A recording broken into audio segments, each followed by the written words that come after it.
था तो एक भिल्ली जात की थी छोटी, डोमिन कहिए तुरिन कहिए, जो सूप और मोनी बनाती है।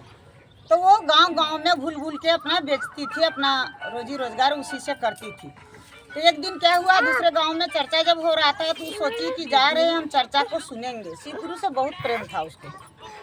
चर्चा सुनने लगी तो वहाँ सभी को कोई दया मांग रहा था, कोई भजन कर रहा था, किसी को पुत्र नहीं था, किसी को धन नहीं था, किसी के यहाँ शादी ब्याह नहीं हो रहा था। तो सभी को शिव गुरु से दया मांगते हैं, जैसे हम लोग मांगते हैं इसी तरह से वहाँ गांव में मांग रहा था।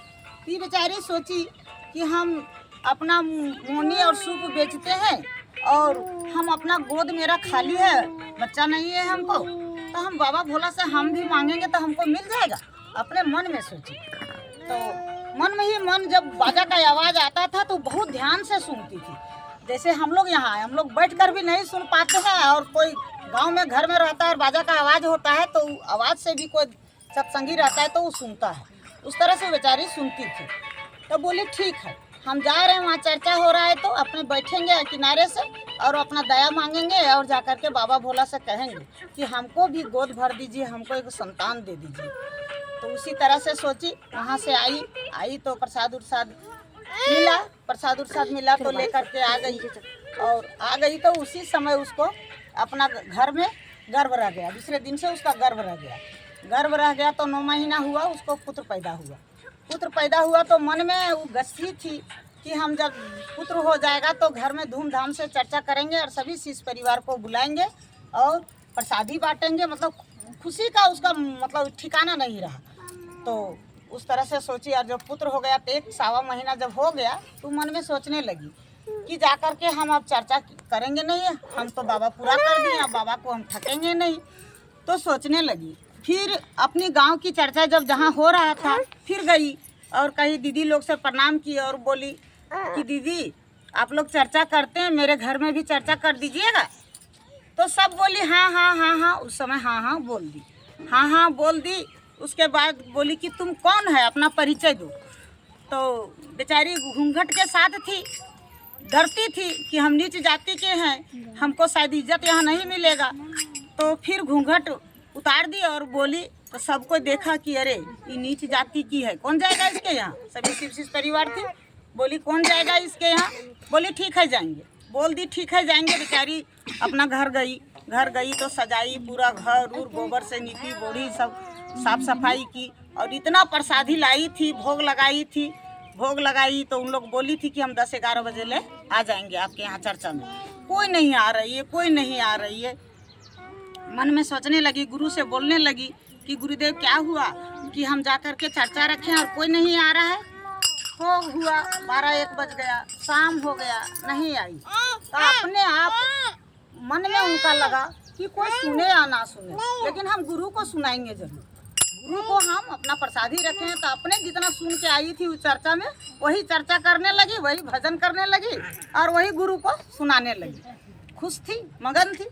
तो हो गया, चर्चा की, आरती की, भजन की, सारी चीज हो गया। उसी समय उनका पति भी उस दिन घर से निकल गए थे। तो अकेले की बेचारी अब सोची कि आरती प्रसादी हो गया, हम प्रसादी किसको बांटें, मेरा प्रसादी तो गांव में कोई लेगा ही नहीं, क्या करें। फिर भी चिंता में पड़ गई। प्रसादी बासी हो गया, दूसरे दिन रखा गया प्रसादी, कोई नहीं आया लेने के लिए। चिंतित हो गई बेचारी। फिर सोची कि चलो गुरु की दया होगी, जो होगा सब प्रसादी जूठा नहीं की और उसी तरह रख ले रही।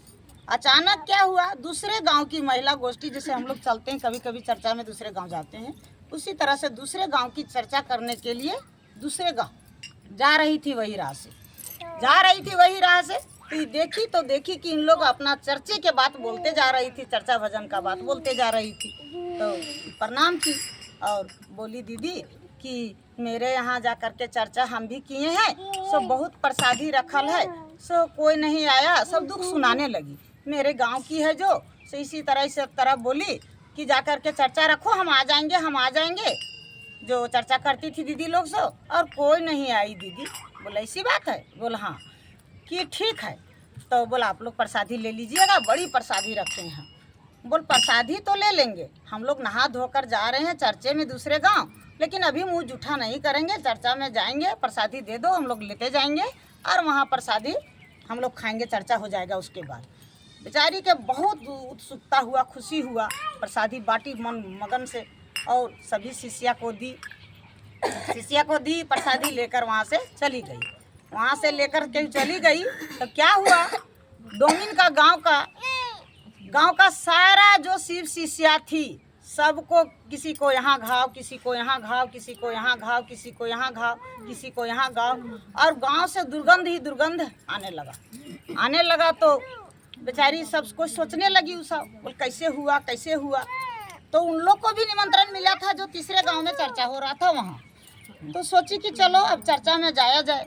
चर्चा में गई तो वहाँ सुनाई, एक संत आ रहे थे वही रास्ता में। संत के थे, शिव गुरु थे। संत के रूप में देखे कि गांव में बहुत खलबली मच गया है, तो क्यों ना इस समस्या का समाधान किया जाए।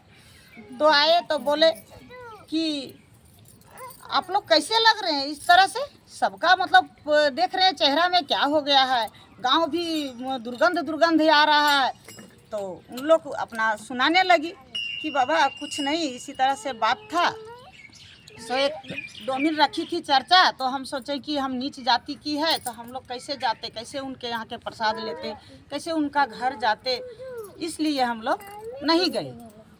बोले बहुत गलती की तुम लोग, सो ऐसा मत करो, तुम लोग जाओ और उनके यहाँ चर्चा कर दो, अभी भी तभी रहा था, और उनके यहाँ का प्रसाद ही खाओ। तो उन लोग सोचने लगी कि कैसे होगा इस तरह से। तो बोली जाके डोमिन के घर गई और माफ़ी मांगने लगी, रोने लगी। उन लोग कहने लगी कि दीदी हम लोग से गलती हो गया, हम आपको नीच जाति के दृष्टि से देखे और आपका प्रसादी नहीं लिए, आपका कह करके चर्चा नहीं किए, सो हमसे गलती हो गया। तो बोल हमसे, वो तो बेचारी अपने डरती थी बड़े लोग से, लेकिन बोली हमसे कुछ नहीं दीदी। बोल प्रसादी है तो हमको दीजिए, आप दीजिए। बोल प्रसादी अब कहाँ दें, हम झूठ नहीं बोलते हैं। दूसरे गांव की लड़ीस आती थी, शिष्या थी, सब चली गई दूसरे गांव में चर्चा करने के लिए, सब मांग के प्रसादी ले गई। तो और बेचैनी उन लोग हो गई। तो बोल कौन गाँव गई, तो बता दी जहाँ गई थी वो गाँव का नाम। और फिर वहाँ से उन लोग चली और गई, खोजते उस गांव गई। संत को पूछ के संत बता दिए रहा। अब गई वहाँ तब देखी कि सब चर्चा मगन से कर रही है। तो इन लोग रोने लगी और पूछने लगी, चर्चे में दया मांगने लगी कि जाकर के मेरा देखिए ऐसे हो गया है। तो वो सब बेचारी पहले जानती थी कि हम किसी के यहाँ डोमिन के यहाँ रुके थे, तो सुनाई थी कहानी। बोल क्या हुआ आप लोग का शरीर में, बहन लोग क्या हुआ, कैसे हुआ, बताने लगी दुख अपना सब। इस तरह से चर्चा हम करने के लिए डोमिन बोली थी, हम लोग नहीं किए तो मेरा शरीर में ऐसे हो गया और गांव में दुर्गंध आने लगा। बोली ठीक है। बोली कि प्रसादी आप लोग को बचा है वहाँ का, डोमिन दीदी बोली है, तो हम लोग को थोड़ा भी दे दीजिए, अगर प्रसादी नहीं खाएंगे तो हम लोग का शरीर ठीक नहीं होगा। तब बोली ठीक है, प्रसादी बचा हुआ है, सबको खिलाएंगे और सब अच्छे से बैठिए, दया मांगिए। तो दया मांगी, बैठी और सब प्रसादी उन लोग बेचारी सबको दी और बाटी वो सब प्रसादी। फिर खाई थोड़ा प्रसादी, ज्यों प्रसादी ली थोड़ा मुंह में उन लोग का घाव वो सब शरीर का खत्म हो गया। तो आई और बोली कि हम अपने मन में ठानी वहाँ गच्छी और बोली कि जिस तरह से हम उनका चर्चा में नहीं गए डोमिन के यहाँ, उस तरह से हम जाके और अपना पैसा से हम लोग जाके उनके घर में सेवा करके और हम लोग चर्चा करेंगे जाके, और चर्चा करके उनके घर में और अपने से झाड़ू पोछा करके। एक दिन हुआ तो गई, अचानक से गांव के उसके शिष्य परिवार जितना थी उनके डोमिन के यहाँ चली गई। अब डोमिन देखी तो बोली कि दीदी प्रणाम, आप लोग अचानक आ गए। बोल कुछ दिक्कत नहीं है, हम लोग अचानक आ गए हैं, आपको कोई दिक्कत नहीं है। कोई झाड़ू लगाया, कोई पोछा लगाया, कोई गोबर से नीपा, कोई थाली सजाया, कोई फूल बेलपात ले गया, सब जिसको जिस तरह से भगवान दिए थे सब ले गए और अपने से चर्चा भजन उनके यहाँ किए। तो ज्यों ही चर्चा भजन आरती हुआ वहाँ, तो गांव में सुगंध ही सुगंध आने लगा और सारी चीज़ दूर हो गया।